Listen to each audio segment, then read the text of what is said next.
Hello, this is Dr. Swapna Priya, consultant dermatologist, cosmetologist, trichologist from Care Hospitals, Banjara Hills. Now, in this episode, we will speak about the red birthmarks which a patient can have, how to handle about it. Usually, the red birthmarks are divided into two aspects, like a low flow vascular malformation or a high flow vascular malformation.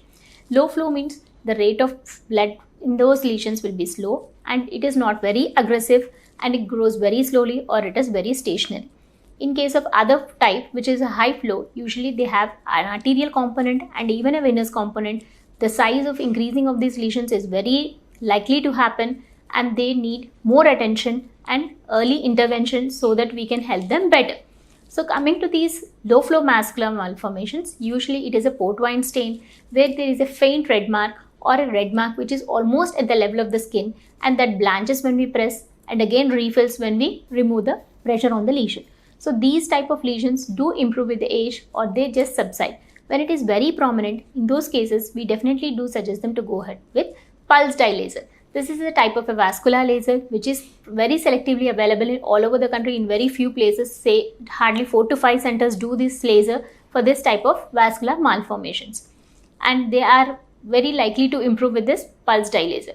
Coming to the high flow vascular malformations like hemangiomas, which can be of multiple variants where they just may not involve your skin but also sometimes can involve your other parts of the body like your oral cavity, sometimes in the eye, sometimes in the brain. So depending on the location of the lesion, we need to evaluate the patient if they have any other associated symptoms and then handle the cutaneous component of these vascular malformations. When it is in the early phase or in the initial phases of your birth, usually how fast is it growing decides the component. Usually we ask the patient to have a close observation of the lesion. If it is not increasing, we can have wait and watch observation, or if it is increasing in size, we suggest some few topical lotions to try. If it is not at all changing, like usually the phases of the improvement will be stop in the growth, decreasing in the redness, and then lesion getting flattened better, or the changes which you can observe after you start the lotions. If you are not seeing any of these changes, if it is progressing, then we may suggest some oral treatment